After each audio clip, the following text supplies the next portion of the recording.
We are officially now at the halfway point in this federal election campaign, and with the gap between the frontrunners getting smaller, the storylines emerging, and the issues taking center stage, we're joined this morning by CTV chief political correspondent Vassy Kapelos. She's in Ottawa this morning. Good morning to you, Vassy. Hi, Anne-Marie. Good to be with you. Good to have you here. Listen, let's start with the poll numbers. Those brand new numbers just out show this narrowing gap between the Liberals and the Conservatives. 4 points now. What do you attribute this to?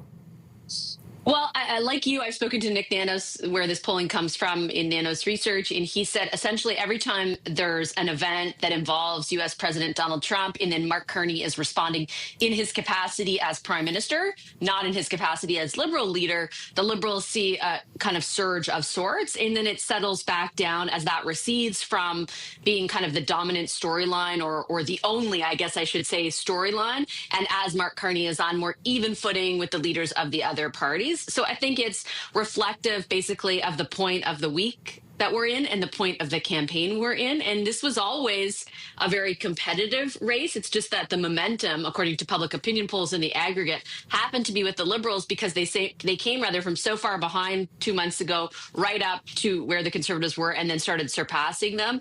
I think that both parties are enjoying very high levels of support. So it's really going to come down to the efficiency of that vote, of the popular support. Yeah, and that metaphor of this is a marathon and not a sprint really comes into play when you see them, sort of jockeying for who's going to take the lead. I want to put those numbers back up again, and a reminder to everybody, these are new this morning. Let's take a look at that NDP number. So what does a weaker NDP now mean for both the Conservatives and the Liberals? It makes things a lot harder for the Conservatives and a lot easier for the Liberals, because if you dig deep into the numbers as you are, you will see that as the NDP vote has receded, it has gone almost exclusively to the Liberals.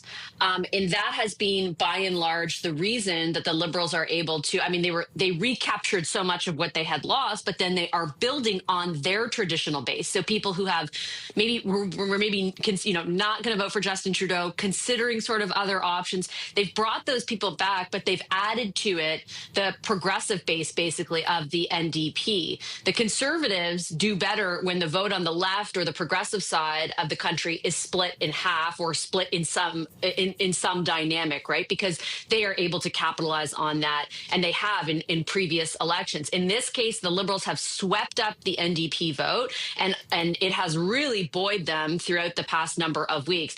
If it keeps going this way, I don't know how much more ground the NDP could lose. And again, I'll contextualize it. This is polling. This is a moment in time. It doesn't mean for sure it's what's going to happen. We have to consider the efficiency of the vote. But as Nick Nanos points out, this is historic lows right now for the NDP. So if it keeps going this way, it's going to be a whole other conversation about the party in and of itself, its viability, and the viability of the leader, too, Jagmeet Singh. Yeah, listen, we mentioned that we are at the halfway point. Nick Nanos numbers showing this regional breakdown as well. So, Vassy, as you're watching, where in this last half of the race do these leaders need to focus their campaigns in order to build support for a win?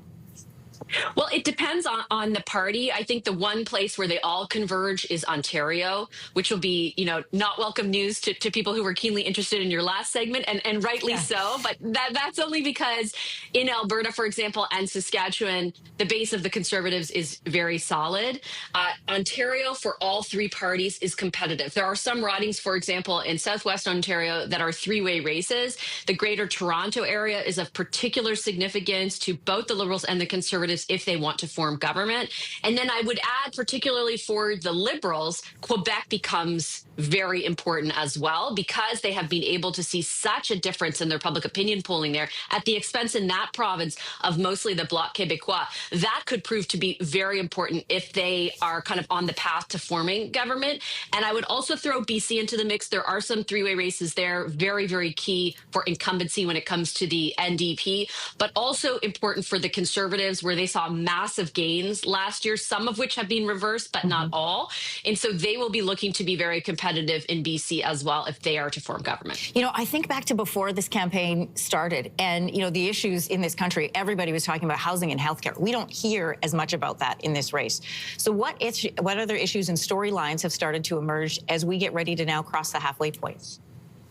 Yeah, it's a great point. I feel like the conversation we would have had a year ago in this election has definitely migrated. And the primary reason for that is Donald Trump and the specificity with which he has taken aim at both our economy and our sovereignty.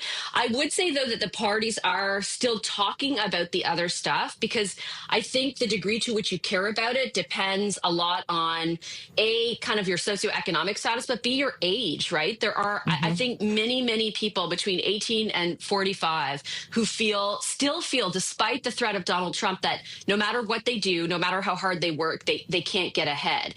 And you will see some discrepancies in the way they plan to vote and the way that older Canadians vote. Mostly over 55, they're in it for the Liberals. It's competitive from 18 to 45, but they're mostly, going to vote for the Conservatives. And so I think that there are still a lot of issues around affordability and again, that feeling that you can't get ahead that still permeate different demographics. I think the Trump issue, as you get older and your lot in life is more secure, becomes more and more important. And ultimately, when it's about our sovereignty, that has overshadowed pretty much everything. Well, as you and I know, when you talk to people across this country, cost of living comes up as their #1 concern. And as you point out, as you dig into the demographics, that's one of the storylines taking shape, is depending on which demographic, age pool you're in, security and cost of living look very different. I mean, very different things. Vassy, always great to speak to you. Thanks for making time for us this morning from Ottawa. My pleasure, Anne-Marie. Thanks for having me.